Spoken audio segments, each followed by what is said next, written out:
If you love Christian fiction books with modern, relatable stories, these books are for you. I'm going to be sharing some of my favorite Christian fiction books with a twist. I'm going to be pairing it with popular tropes.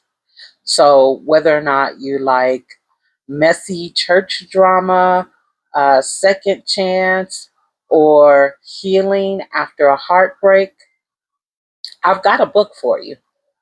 My name is Raquel. Welcome and welcome back. So let's get started. The first trope is the prodigal child. The prodigal child strays from their faith, family, or calling and finds their way back through grace. I paired this with The Prodigal Son by Kimberly Lawson Roby. And this is part of the Curtis Black series, which is 15 books. The Prodigal Son is about Curtis's two sons. He has one son named Matthew. So Matthew was not happy with his parents, some of the choices they made while he was growing up. And so he's upset and he takes off. They have not seen him for over a year, and now he's back. But he has brought along a new wife and a new child. So Matthew's promised himself that he's not going to be the same kind of parent that his parents were to him. The problem is he hasn't let his wife Raquel know. So there's going to be an issue there. And then you have Dylan, who is Curtis's long lost son with a different partner. And he's come back because he feels like he has a right to the Black dynasty. So Charlotte, who is Curtis Black's wife, she is not feeling him at all. She wants him to leave immediately. She thinks that he's a scammer. I enjoyed this series. There are, like I said, 15 books, and they are all great books. I've read a lot of Christian fiction, and some of them are a little questionable. But when it comes to Kimberly Lawson Roby, you never have to question if or not it is Christian fiction. Trope number two is church drama. The inner workings of a church community, scandal, gossip, leadership conflicts are central to the plot. And I've paired this with Lady Elect by Nikita Lynette Nichols. Lady Elect is such a great story. It is for anyone who has ever been to church and felt like, well, God says, come as you are. And, why is everybody staring at me? It's one of those kind of stories who kind of shows you what it's like to be outside the church community, although they say everybody's welcome. So, what happens is Erica, who has married a pastor.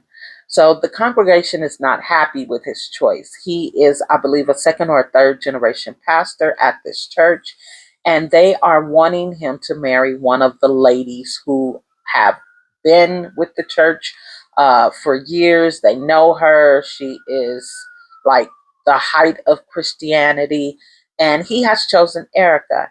Erica is a plus size, beautiful woman, lots of confidence, um, is really well dressed, and she kind of doesn't really care what they think because she's there for her husband. But she is learning as she goes, and she is the first lady.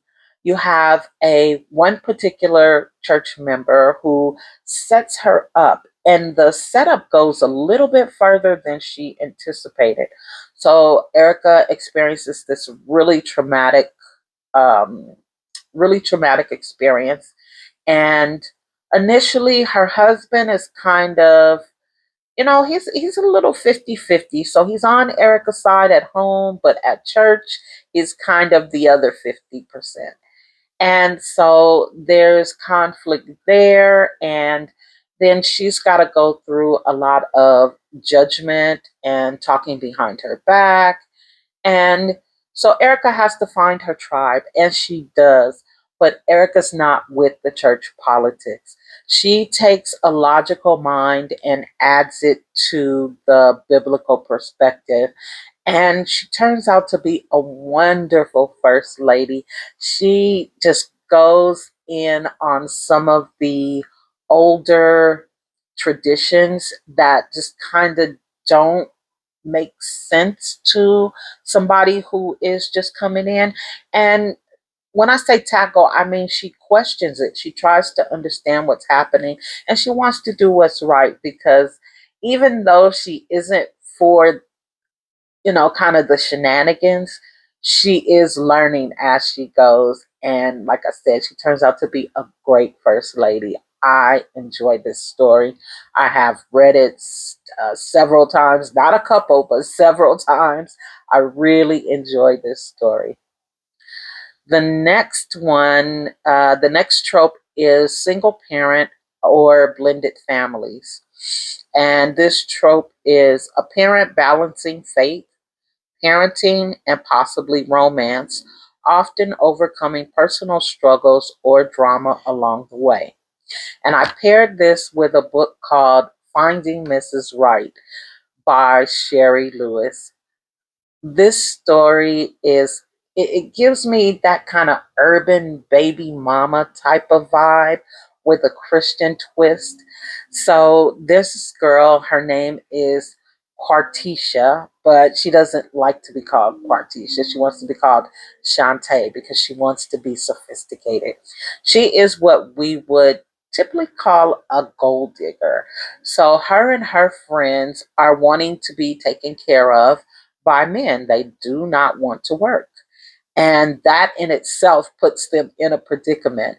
But they go out and they try and find these men who will take care of them. So Shantae finds Devon, who is a good guy. He does what he's supposed to do. And Shantae is pretending to be who she thinks he wants her to be. And then those walls come down, and Devon sees her for who she is. Of course, by that time, they actually have a child. And Devon is just not feeling it. He does not want this to be a part of his life. Book number two, Shantae's back at it again. And this time she meets Gary. Gary is an older guy and he's well off. So he makes Shantae well off. She lives in a beautiful house. She drives a beautiful car. She's got all these clothes, like everything she's dreamed of. And she's learned a thing or two since she's been with Devon. So now she knows what to say and when to say it. And she knows that she's got to keep up the act this time. She can't let her walls down. The problem is Gary's got an ex-wife and he's got kids. And the ex-wife, yeah, she's not feeling it, not at all. So Shantae's got to work this out the best way she knows how.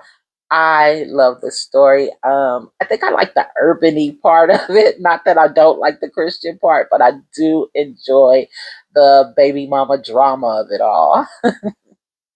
And then we have book number four, which is Love Found Through Faith. And so this one is romance develops between two people as they grow in faith, either together or because one helps the other one grow spiritually. Now, this book that I paired with this one is called Redeeming Waters. It is by Vanessa Davis Briggs, another wonderful, wonderful Christian fiction author. And so is Sherry Lewis. Actually, they all are great. But I had a really, really difficult time trying to put this story into my own words without spoilers. So I am just going to read the synopsis. It says, must a young woman choose between her commitment to her marriage and to God? Brianna was 10 years old when she first met 25-year-old David R. Shepard, a devout and gifted gospel recording artist who would ultimately become world-renowned megastar. King David. So it's really King David, but the way they set it up is David, King David. He left an impression on Brianna she would never forget, and they were destined to meet again. Brianna's best friend, Alana Norwood, hasn't had the best encounters with men, but she's always been a good friend to Brianna, no matter what situation the two find themselves in. But despite their bond, the next time Brianna encounters King, she's a lonely young wife seeking solace in religious studies, while Alana quest for fame has her living a life that seems to be going nowhere fast. King's companionship offers Brianna the deep emotional connection she longs for. But when both a tragedy and a blessing enters Brianna's life, she finds herself wrestling with questions of faith, fidelity, forgiveness, and sovereignty of God like never before.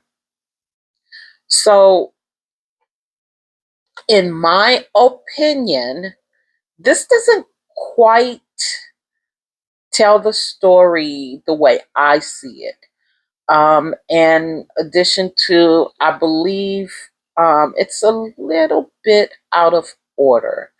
Um, and that's just my opinion. Doesn't mean it's right or wrong. It's an opinion. But that is this story. I so wish I had the words to tell the story without spoilers. Um, I can say that Brianna goes through this tragedy, and uh, David finds her at a time when she is at her lowest point. She has always had a love for God, and when she bumps back into David, neither one of them actually remember each other, and then they build from there. And it is really a very beautiful romantic story that I enjoyed. Um, so that is the four Christian fiction books and their matching tropes. If I did not add your trope, don't worry. I'll be doing a series, so make sure to drop your favorite trope in the comments. I'll be doing a series which will consist of romance and the tropes, urban fiction and the tropes, uh, historical fiction and the tropes. So it'll be coming soon. Keep your eye out. Don't forget to like, comment, and subscribe. Until next time, see you soon.